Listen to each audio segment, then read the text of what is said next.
Well, I'm live. I started this a couple of minutes early to give people a chance to jump in here.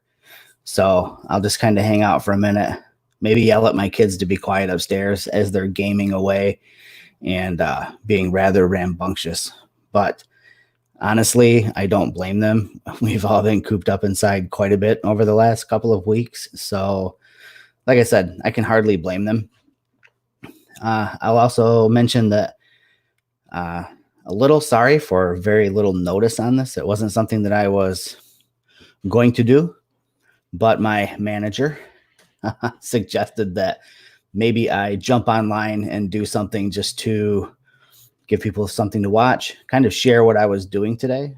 It was kind of impromptu, a little adventure out, determined to make a photograph, and I'll talk more about that in a couple of minutes here once we hit the official start time for this. But in the meantime, like I said, I'm just going to hang out here and welcome people in as they trickle in.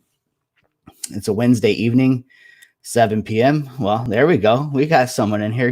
Good evening, John. Hey, Richard. How you guys doing? Was just kind of doing a little bit of a pre-show intro, just telling everybody that hopefully I don't have to yell at my kids to tell them to shh, be quiet upstairs. My kids are gaming, as probably all kids are right about now, getting a little loud. So I'm trying to give them a little leeway while I do this. If you guys can hear kids hollering and yelling upstairs, let me know and I'll shut their internet off. And that's one way to nip that in the bud. Hello, Shelly. I was just telling everybody that my manager suggested that I do some sort of a show tonight, kind of to break up everyone's monotony, as I was breaking up my monotony today by venturing out. And I'm literally going to wait until 7 o'clock and start talking about my day, give everyone a chance to get in.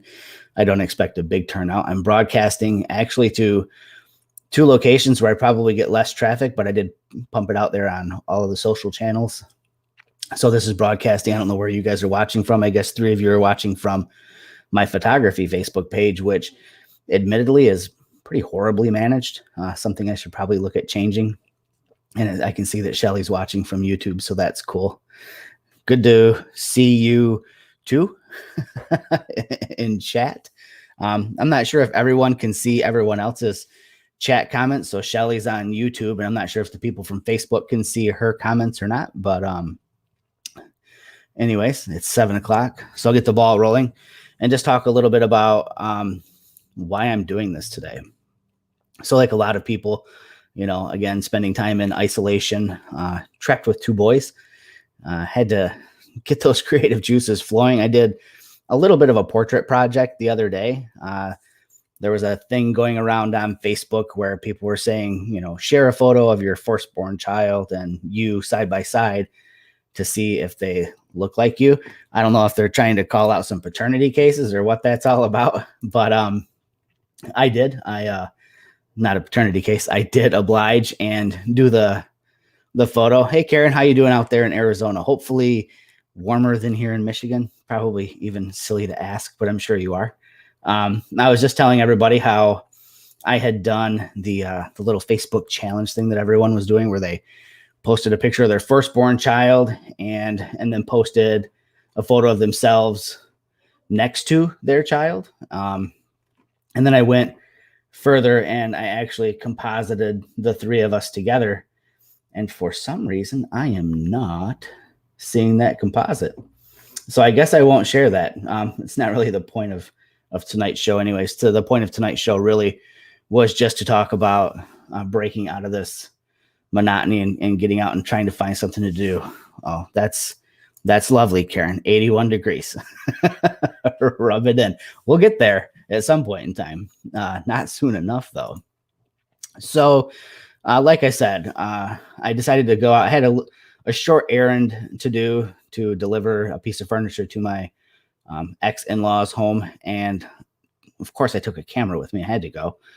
And I was determined to find something to shoot on the drive. And that's just went from 90s to 60s today. That sounds like a Michigan day, Russ.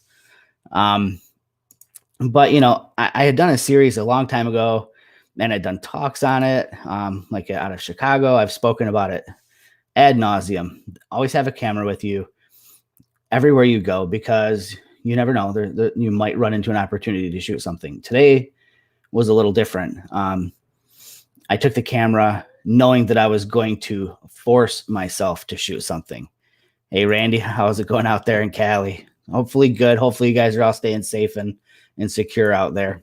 Earthquake free, hopefully. I see Yellowstone had a little trembler today. So again, like I said, I decided I was going to force myself to make a photo. And that might seem counterintuitive to the creative process, but it's something that I've been trying to push myself with a little bit more and more, force myself to see something, force myself to find something. Sometimes you stumble across things. Sometimes you actually force yourself to actually make an image. So I'm just going to share with you guys what I shot today. The images are still on my camera right here, and I'm going to pull them off and just kind of go through my little process of pulling them off the camera. If you saw the last little broadcast like this that I did, I went through that whole workflow and process. Pretty basic, pretty simple, not complicated. And for some people, probably a little goofy the way I do it, because I don't import straight from Lightroom.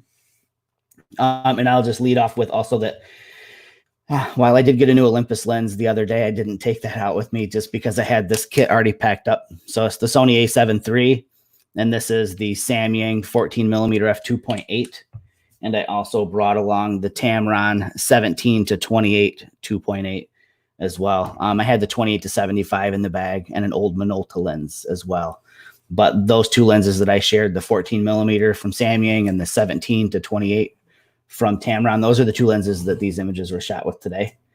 So I will actually I'll start the screen sharing process right now. Bob Panic, frequent viewer, some of you probably may recognize his name, suggested that I do things a little bit differently and make sure that it was full screen. I think that maybe last time I had myself in the scene.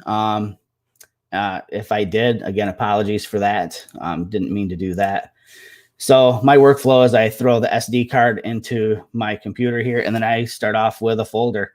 And generally I start off with the date, but I noticed at some point in time, maybe after a scotch, I added a couple of folders here where I led off with the name of the event or the shoot instead of the date first. It's something I'm gonna have to go back in and correct. I like to lead off with the date if possible. That way, when I sort this folder by name, chronologically, things show up in order. It makes them easier for me to find. So today's date is 4/1/20. I gotta rename this folder real quick here. 20, and this is just gonna be forced to shoot country road. I know this might seem like a really weird, generic-y kind of folder name, but I'm kind of a weird guy, and I will remember what is in that folder like 4 years later. It's kind of absurd. It's funny. I introduced someone to my mother a while back, and she was bragging about her son to this person, and she told this lady that I have a photostatic memory. It was good for a laugh. It was very cute. My mother trying to brag about me with my photostatic memory. It's definitely not a photographic memory, but I do have a pretty good sense of recall for random things like folder names, even years later. So while these import, I just want to see what Randy said here. Plan on taking the EM1X out this Friday out to the desert. We'll be pretty much alone and just go see what to shoot. Don't plan very much. I treat it as an adventure and see what happens. That is exactly how I like to work. Every day can be an adventure. Just keep the open mind for it. I'm curious, Randy, where are you going to be heading to shoot? My plans before COVID were to be in Vegas in about a month and spend some time driving out to the desert and then maybe over to Death Valley, but apparently that has been put on the back burner.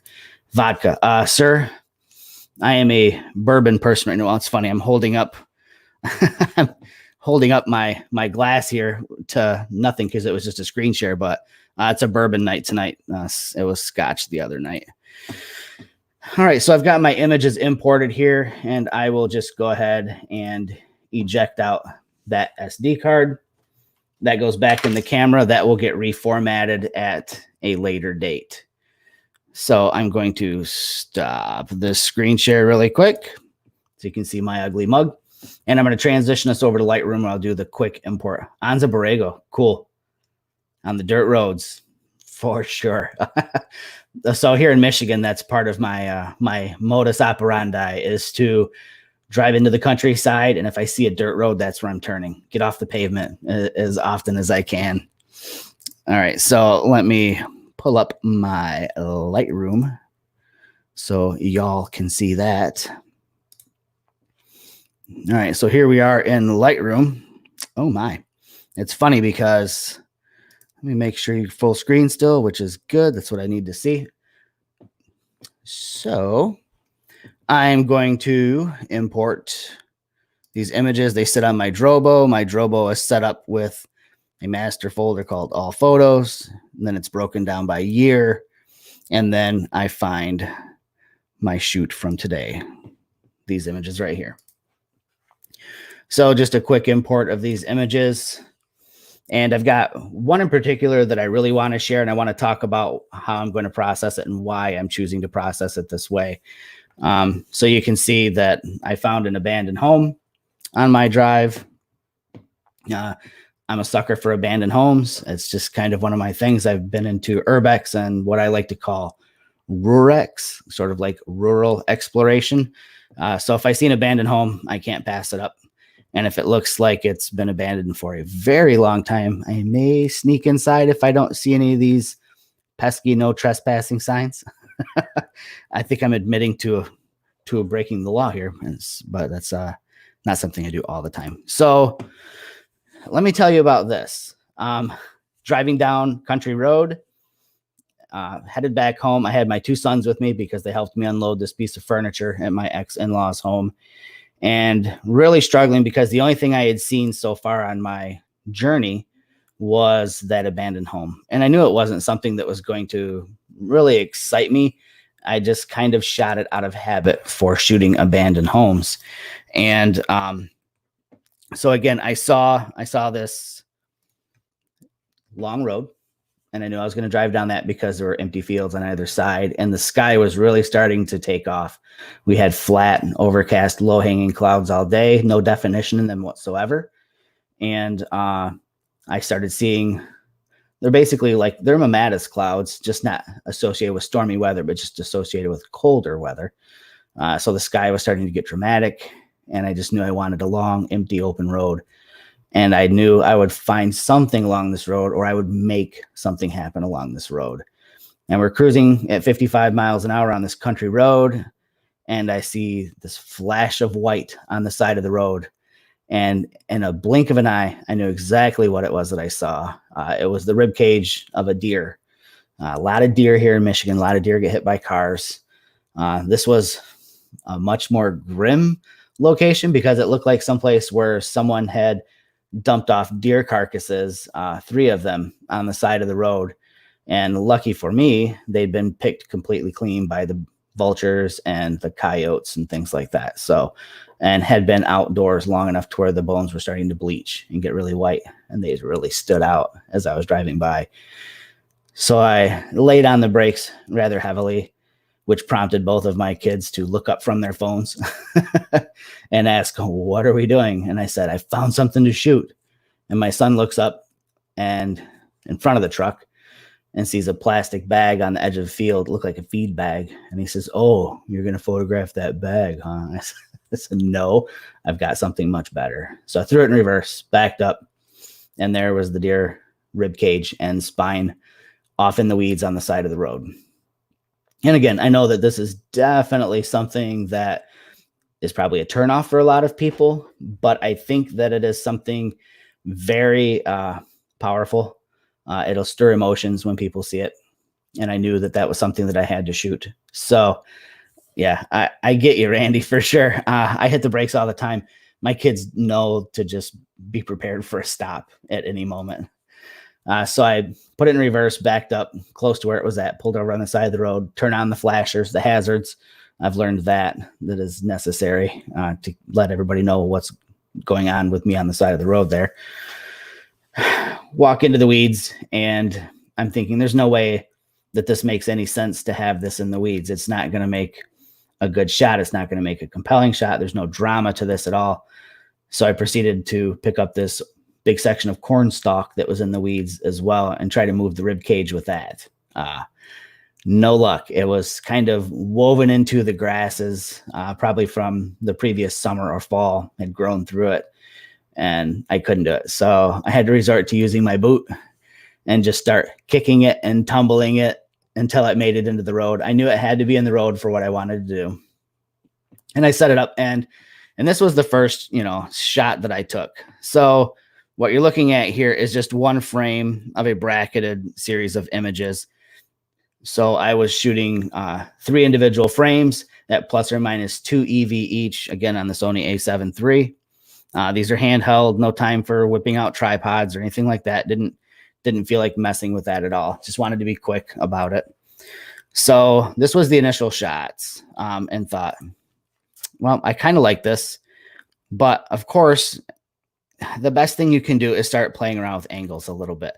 My horizon is pretty centered up in this frame. And I like to tell people I'm the landscape photographer who likes to shoot in portrait orientation. So when I'm shooting something like this with a long leading line of the road, the yellow lines in the road, the edges of the road, the telephone lines, the direction of the rib cage, all flowing to this point on the horizon, along with the edge of the clouds that you can see here along the right-hand side of the frame. I knew that this was probably going to be something where I wanted to get a little bit more dramatic with the composition. So worked on lowering the horizon a little bit more in the frame, played around with a few different angles, got low, again, one of those things you always want to do, change perspective, got closer to the rib cage, further away, things like that. Last one, horizon at the lowest point in any of my frames, and then decided to pull my son out and make him be a model. I don't think I'm going to use this image. At first, I thought it was a great concept. I don't think he was dressed quite for the occasion. He's got some droopy drawers going on there. He would kill me if he saw me sharing this. So don't anyone tell my kids that I did that. So I'll probably end up going with either this shot or maybe this one. I don't like that I'm losing the rib cage in the scene. So I'll probably end up back with this one right here. I think it's probably my favorite one. Now, what I wanted to talk about that I had foreseen with this shot, and actually during the whole drive looking at the clouds, was I knew that this was going to end up being a black and white image. And I get questioned a lot. And actually, honestly, over the past couple of days, I've had a few people send me side-by-side images and ask my opinion, color or black and white. And for me, I kind of know going into an image if it's going to be black and white. And I just want to talk about what it is about the images that that make me make that determination. So there are a lot of different factors that people use to determine whether or not they want something to be a black and white image. If it's something where color is not a key component to the image, that's an easy one. You can start playing around with working in black and white to kind of see whether or not what color is in your image is imperative to the final product. Sometimes color takes away from the main subject matter. It can be overbearing, overpowering, and distracting. So sometimes if there's not enough color, black and white might be an option. Sometimes if there's too much color and you feel like it steals away something from your image, another good time for black and white. For me, one of the big deciding factors is when I look in the sky and I can see structure like this. You can see these little mammatus clouds forming here in the midst of all this chaos in the sky. When I see those things, I know that if I'm bracketing my shots, I can start developing a lot of contrast and really start to mood up this image. And I know that's not really a proper way to say things, mood it up, but that's basically it. I know that I can get a very moody, surreal look from these images. And I'm all about drama in my work. So whether it is color images or black and white images, I like dramatic scenes. And again, looking at the sky, I knew right off the bat, I'm probably going to be shooting in black and white today. And once I got onto this road, we still haven't really greened up a lot in the countryside. Really, the only colors in this scene, primary colors, are going to be brown, lots of brown, and grays in the sky. Very little green. The yellow stripe, I suppose, is probably the most flashy of all the color in the scene, but not necessary for what I'm going for here. So again, determination made that I would be shooting in black and white. If you're an Olympus user, one of the things I like to do, and I'm sure I can do it with this Sony camera, I just haven't delved into it, is you can set your camera up to shoot RAW plus JPEG and then change your color profile in your camera over to monotone. Now, what's going to happen when you do that is you'll get a JPEG right out of the camera that's black and white. Sometimes they're great right out of the camera. That's good. And also you'll get the full color RAW file, which you can, again, convert into black and white and then push it a lot further to get more detail out of it than you could the JPEG. The reason for doing that, and it's a good practice, it's a good exercise, is because you'll be looking through your EVF and seeing the world in black and white. And it helps you determine and it helps you get an understanding for what's going to work well as a black and white. And I spent a lot of time doing that with especially with the Pen F. I lived in black and white on that camera for months. And I think I started to develop a really good sense of when black and white was going to work and make sense. So now I've kind of gotten to the point where I just know, based on surroundings, based on the scene, the composition, the sky, other determining factors like architecture, strong angles, things like that, I'll know kind of in my head that I want to work in black and white. So that's what we're going to do today with this one image. So again, it's bracketed shot. So I'm just going to merge this to HDR really quick. Handheld Sony image stabilization's okay. This was probably about as far as I want to push handheld shots with this camera, was like maybe 1/120th or something like that. Maybe 1/60th, 1/60th of a second, maybe. I'm not the most steady guy in the world when it comes to hand holding shots. So I try to avoid that as much as possible with this camera. The Olympus, even with my shaky hands, 1 and 2 second shots are really not out of the question. So here again, I've kind of made the conversion here to an HDR image, and I'm going to jump back out of the screen sharing because I'm going to open up another piece of software here. Dramatic art on the OMD would be cool, Karen says. And for sure, it's funny. I've got a friend who's new to the Olympus system, and I was just showing her some of the things like last weekend. Met her up on a parking garage in Grand Rapids and showed her live composite for the first time. And she was just like, oh my gosh, this is so cool. You can do this right in the camera. And that's just dipping her toes in the water of Olympus. Pretty soon I'll start showing her things like art filters and stuff like that, and dramatic tone for sure. So again, I said I wanted to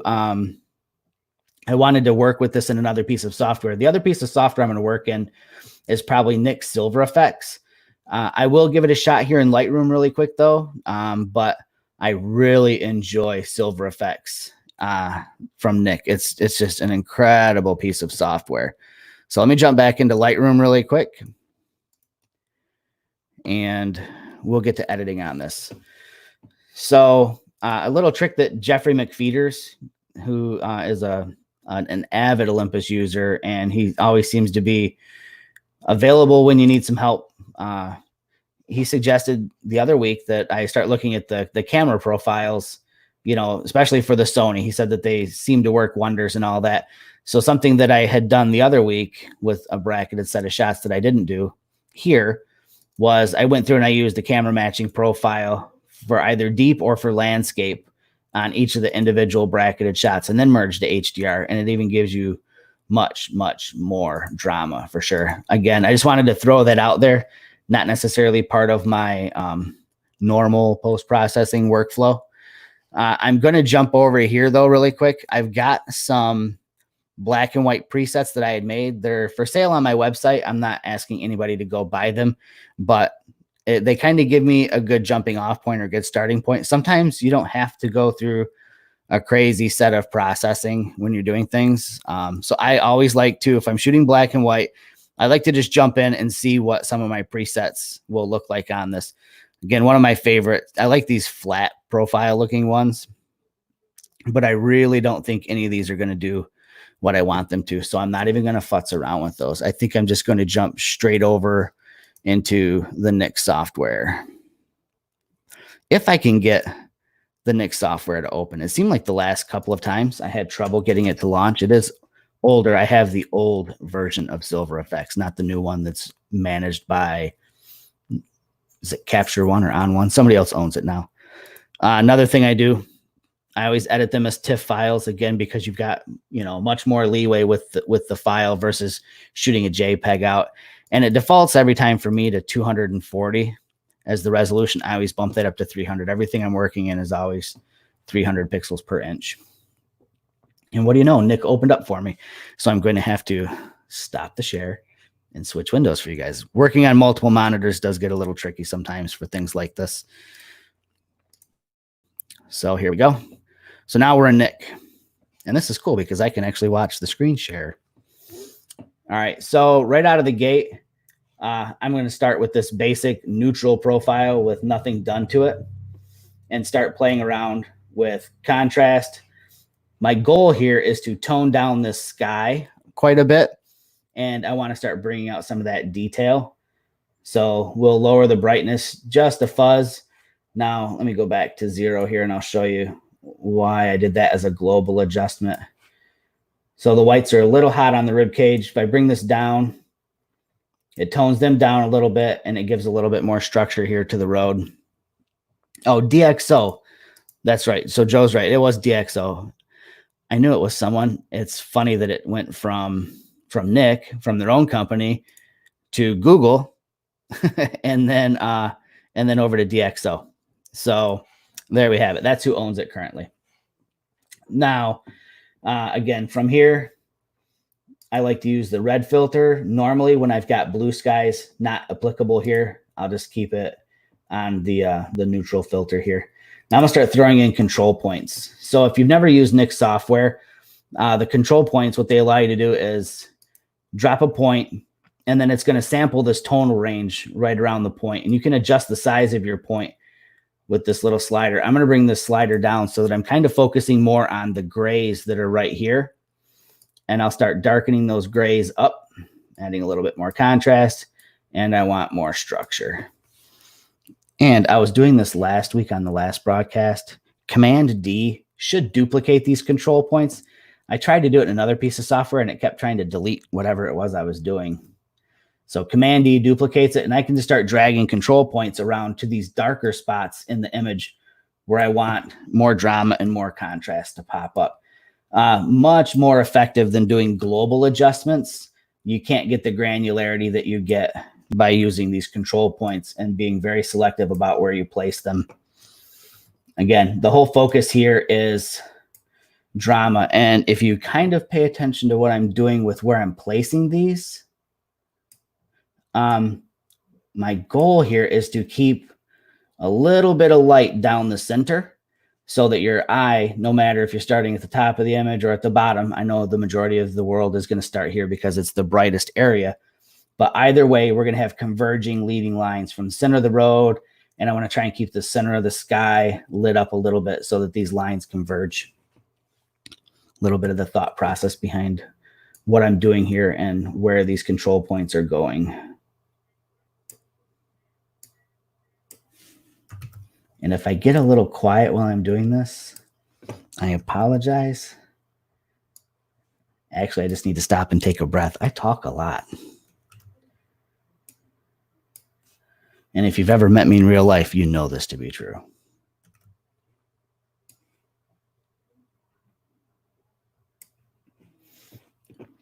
All right, I'm gonna add a new set of control points here. Bring this down a little bit. And I'm gonna start lightening these up just a little bit. Not gonna be like super overbearing with it, but just enough to where we have some light running right down the center of frame here. And there we go. So I'm kind of digging where we're going with this so far. So we've got the before and the after. We're getting a little bit more drama, don't you think? I'd like to think so. I've seen a question pop in. I'm probably thinking, sir, I am a thinking man. At least I like to think I am. All right, so kind of digging the way this is working out. I'm still thinking this is a little too hot through this upper left-hand side of the frame. So I'll probably pop in a couple of more control points and lighten that. Again, I wanted the brightest to be right through the middle. So let me start dropping a few in here. And I don't want to lower it too much because I don't want it to exactly match what I have on the outside edges of the frame here. Because then that will start to devalue the contrast that I've got built up on the periphery there. Again, a lot of these are they're minor. And I might come back actually and darken up the edges of my frame just a little bit more. Bring this out some. Don't want to get too crazy with it, but I definitely want to define that look. It does. You guys are very right. It's almost like we've got this crazy mirror effect going on in a way. I like that. Very good point. I agree. I like that I can pop up people's comments. Don't say anything you shouldn't say, folks. All right, cool. So I think I also want to darken the road up a little bit. I know I'm working just so much with control points, but it's just kind of where my brain works when I get in here with Nick. Shrink this down a little bit. So I want the road to stay a little bit dark, but I'm going to continue with that same theme. Again, I'm going to try and maintain some brightness down the center of the road. You can expand that out a bit. There we go. Now we're cooking with fire. Getting a little dry in the mouth. I'm going to take a quick sip here. Mr. Remeshevsky, how are things in Wisconsin, sir? Hopefully well. Oh my God, for your information, be right back. Are you going to get a sip, Randy? We're not going to play drinking games. I'll just tell you that right now.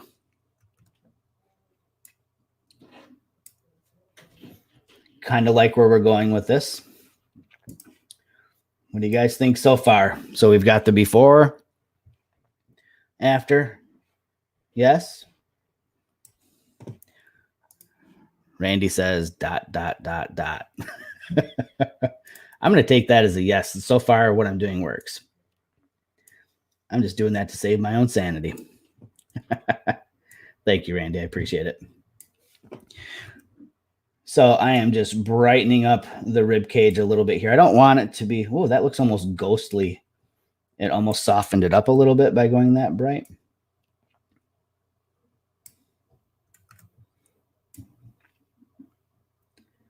I don't think that the spine really needs it. You know what? I think I'm going to do, actually, you guys.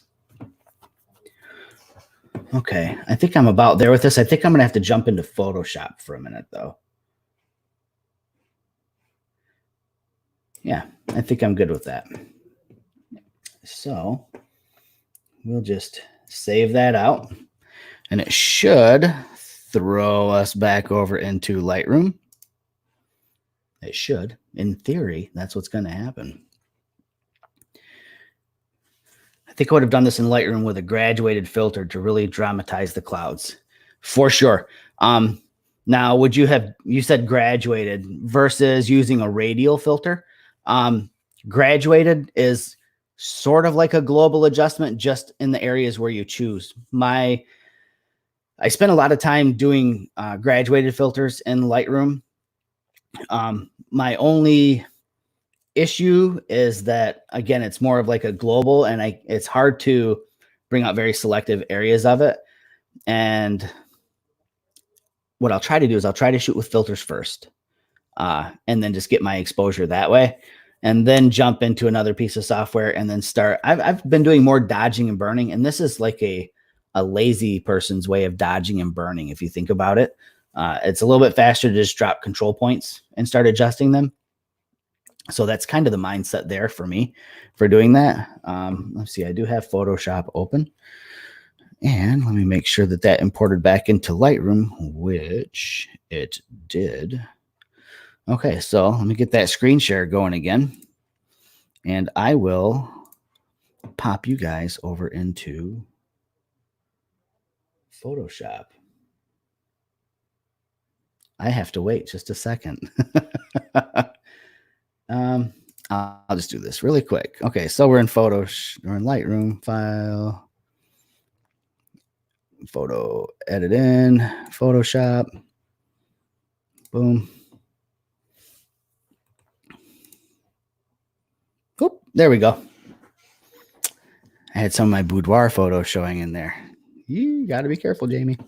Okay, so now that I am in Photoshop, the thing that I was talking about wanting to come into Photoshop for was the vertebrae down there. All good here. Very cool image. Thank you, Bob. Muchos gracias. That's about the extent of my Spanish. So again, so this section of spine or neck, I don't know, whatever it is, it's not helping my image a little bit. So I'm going to play around with trying to remove that from the scene. And this could get a little tricky. So there's so many more ways to skin a cat than one, or I think I'm totally butchering how that's supposed to go, right? Oops, that's right. Oops. So I think that one of the first things that I like to do is I like to try to use content aware fill. It's amazing how intelligent this has become in Photoshop. And there's a difference. So you can hit Command F5 or I think Control F5 on the PC, and it will just automatically do the content aware fill for you. But if you actually go to the edit dialog and choose content aware fill, you're presented with this menu right here, or this system. So you can start actually removing sections from the scene that you don't want sampled when it comes to the replacement or the fill in your image. So what I'm doing is I'm trying to select things that are really close to where the spine is, because I want the same sort of shadow. I want the same sort of contrast, all of those things to be taken into consideration by Sony's algorithm or Sony's AI or whatever we call it, when it comes time to start filling in those gaps. Oop, rolling my mouse wheel. It's not what I want to do. So over here on the right, you can see what's being done, what the finished product will look like. Little kind of janky. I'm not really too impressed with that. So I'm going to shrink down my brush size a little bit. I just want to start removing some of this stuff here where it's like really shadowed. And I could probably shrink the brush down even more. These things are just not sure what you're looking at. Maybe closer shot. Okay, so let me do this. Can I scroll this over? Can I drag it and resize? There we go. Okay, so on the right-hand side, this is what the content aware fill is going to put in place of the spinal column that you see here on the left. Of course, you see the full version from my video feed. Okay, so before I move any further forward, oh, it's better. Okay, good. Just want to make sure. This is all kind of new to me, doing the post-processing and sharing it on a screen. So what I'm doing now is I'm shrinking this brush size down really small because I want to get in here. That's way too small. Still too small. Still too small. Right about there.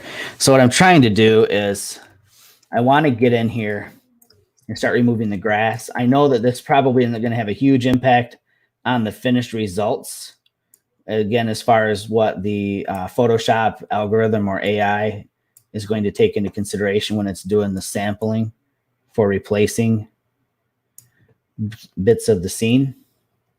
See, it really doesn't change it too much, but I'll tell you what I'm going to do. I'm going to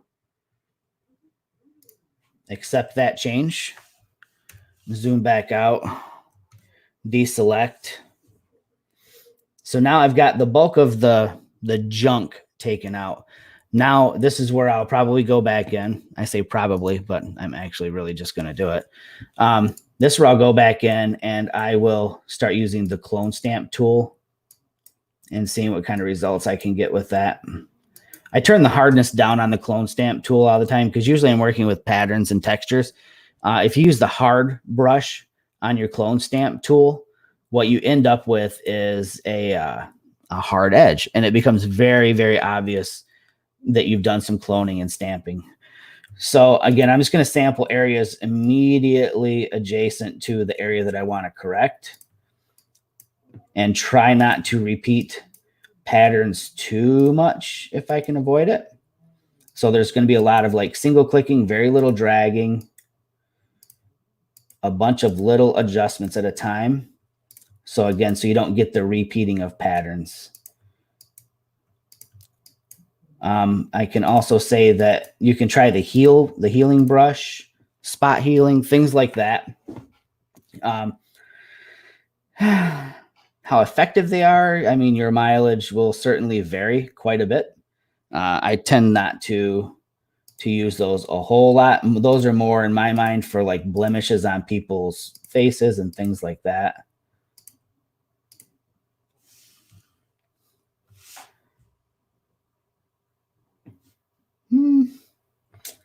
Not too bad. Now, the problem is that you guys have seen this when there was something there, so you know what to look for.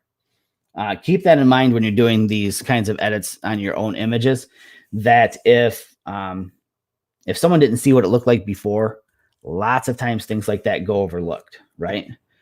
So I'm pretty happy with how that looks. I'm going to close this out.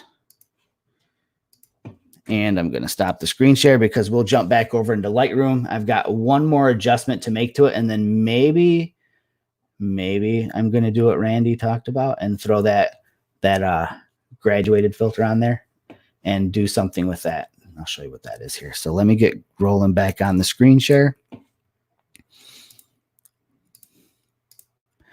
right. So here we are back in Lightroom. So again, not completely satisfied with how this looks down here, but that's okay because I'm going to be cropping it anyways. And something else that I do, because I don't print a ton of work and I don't have to necessarily conform to specific aspect ratios because I am not printing most of my images. So I have no problem with unlocking the lock and just building my own aspect ratio, my own little composition here. And now I've just kind of removed a good chunk of what I didn't like there at the bottom of the screen. Not too bad. Not bad, not bad. All right, so let's take a look at doing the graduated filter.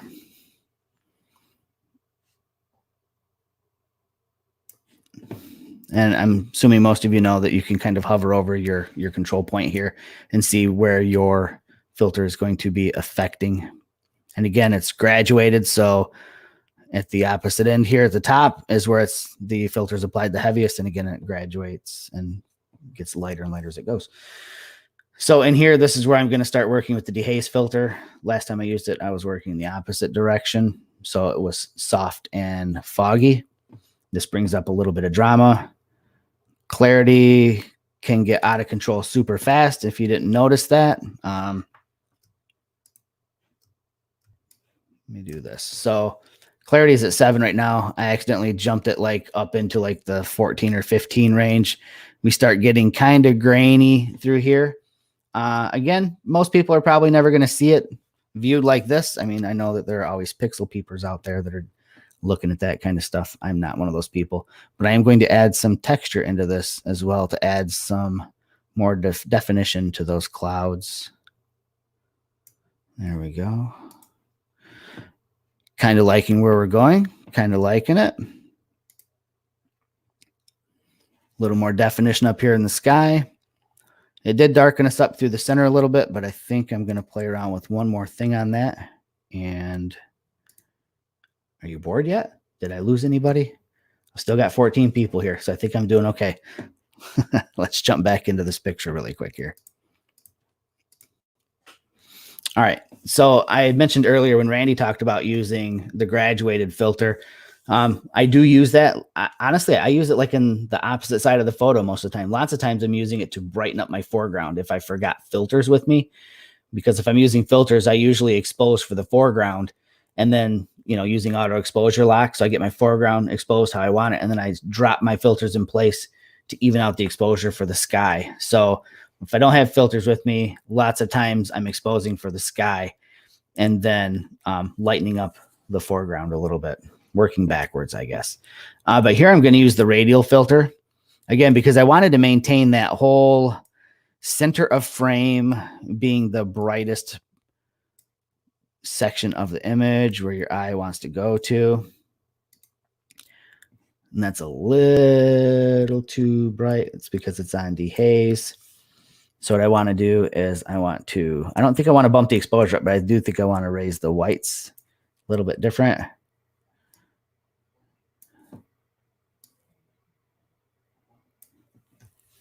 And I did bump the exposure up by like 0.3. Let me see how that looks. Subtle. So on the left, we've got the original, pretty light, or well, not pretty light, pretty dark. On the right, we're definitely a little bit lighter, but not so light that it's like ridiculous or anything like that. So I think I'm done with this image. From here, I'll just export it out as a JPEG, and then it goes into.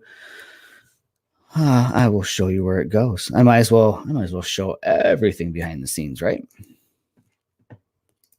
So, all right. So remember I said that I have on my Drobo, I've got a master folder called All Photos. Over here on the left, I'm highlighting that, All Photos. Inside of that, I've got folders for the year. So all photos from 2020. And then I've got a folder for my edits for that year. So that is where this image will end up, is in my 2020 edits. And something else, every year when the new year comes around, the first thing I do is I make a folder for the year. I make a folder for the edits. And then I have Google Photos. There's a desktop. It's funny. My phone heard me say Google Photos and thought I was talking to it. There's a desktop app for both Windows and Mac for Google Photos, and you can have the app. This came back from Google. See, that's hilarious. So the Google Photos app will watch whatever folder you tell it to. And every time I dump a new picture into this folder, it gets backed up to Google Photos. So that's part of my backup routine, is doing that. Now, I'm a huge proponent of Google Photos, and people are always asking me, why are you so hell-bent on getting me to use Google Photos? Well, Google Photos has this beautiful feature where I can just open up the Google Photos app on my phone, and I can type a search for San Francisco. And all of my photos that I took in San Francisco, because they were synchronized, are all easily found. Boop, Palace of Fine Arts. That's such a pretty place. So if you've ever been around people and they say, oh my gosh, I've got to show you this photo. I've got to show you this photo. And then they sit there for 20 minutes saying, hold on. I'll find it. It's in here. I know it's in here. Usually if I'm telling someone, hey, let me show you this photo that I shot in New York City, I just type in New York City. All my photos from New York City come up and I can usually find it in a second. So not only is it a good backup solution, it's a cool way to quickly access photos. You can do a search for New York City because images are geotagged. Whether your camera has GPS in it or not, what happens is Google Photos looks in your EXIF data for your image from your camera and says it was shot this date and this time. And if you have the Google Photos app on your phone, it says, where was your phone on this date and time? And then it automatically geotags your photo to that location, which is super cool. Another cool thing is I can open up that app and I can type in search for purple flowers, and all the purple flower photos I've taken show up. I don't tag anything. It uses Google's AI to identify the color purple and flowers, and it makes them easily found that way. So Little tip. I don't know how many people are doing it, how many people are taking full advantage of what it can do, but I'm a huge proponent of it. I know Google's doing something with all that information. I just figure it's the price to pay for the convenience. And then it's cool to be able to access your photos and share them on social media quickly that way too. It's kind of how I work. So, oh, Randy said, I'm looking way back through the chat and Randy says pixel peepers. Dude, tell me about it. I am so completely over the whole pixel peeping thing. I don't look at anything at 200%. There's no point in it. It doesn't make any sense. No one views images that way. Hell, people are just viewing them on their phone 90% of the time.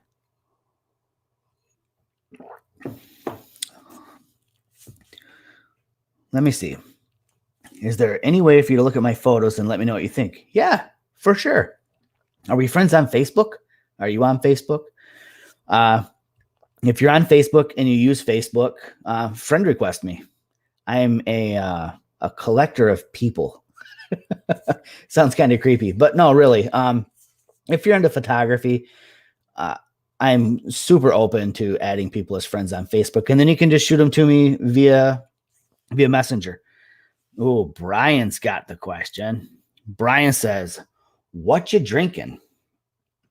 So Woodford Reserve Double Oaked is what's on the menu tonight, and it's warming my tummy. So Randy, yeah. Go ahead and add me on Facebook. And if you're not comfortable with that, swing over to my website, which still actually gets hits. I'm kind of surprised because I don't talk about it ever. There's a contact me page on there. It's jmacdonaldphoto.com. And you can contact me that way as well.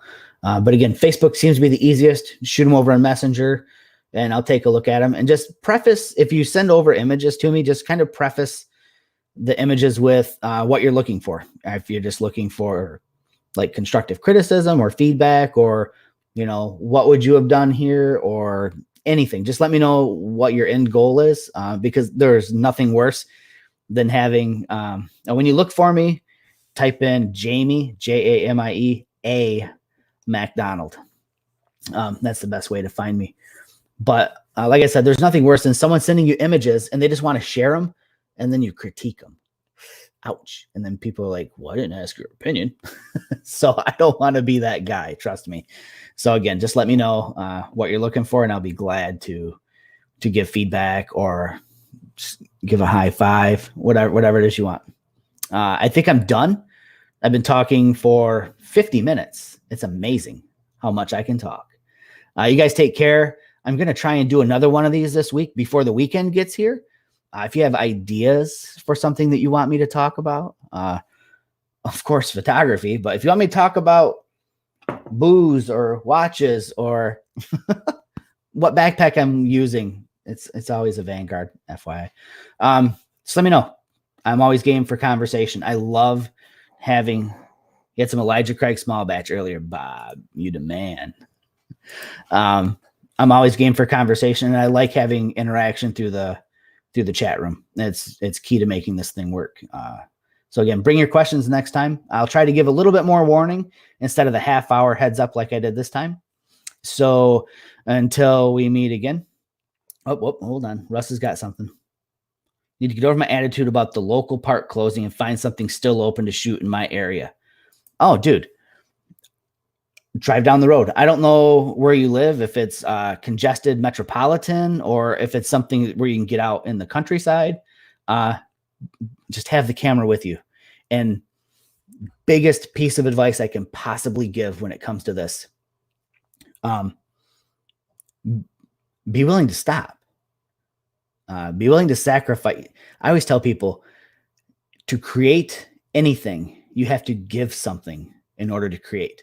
Whether you're giving your time, whether you're giving convenience, whether you're giving comfort, you're always giving. There's an exchange. For you to create something, you have to give something up. For me, it was giving up time and making my kids suffer through me shooting a deer carcass. You know what I mean? It was me giving up convenience. I was walking in the weeds, kicking a deer carcass out into the road. And don't worry, I put it back in the weeds. There's an exchange to create. That's what I think. That's what I believe. You just have to be willing to give something up. You give to get. I'll talk to you guys in hold on, got more questions real quick. Need help learning Photoshop better. This beginner needs help. Give me a subject and we can talk about it on the next one. Be glad to do that. Or even, or says, or even Lightroom, how to add clouds to my photos so they aren't so bland. You can, yeah, I knew Brian was going to jump in here with the Luminar shout out. Yeah. So Luminar gives you the ability to swap out skies. They've got skies already in a library, or you can use skies that you've captured from previous photos. But if you're trying to do it without another piece of software and use what you've got, you just need to know what to look for in the sky. Today, the clouds, I knew that they could be dramatic with a little bit of work. Just work on recognizing what those days look like, and bracketing exposures is your friend when it comes to making mundane skies look a little bit better. So again, I'm gonna jet out of here. Hey, Ryan, good to see you. And again, I'll probably do this Friday, probably about the same time, probably about 7 o'clock, but I'll try to give you guys a little bit more of a heads up. Do me a favor, spread the word a little bit. Just tell other photographer friends, hey, there's this guy that gets on, drinks bourbon and scotch, and talks about photos. Maybe I can get a few extra people on here for that show. You guys take care, stay safe, stay healthy, and keep creating. And I'll see you guys in about 2 days. See ya.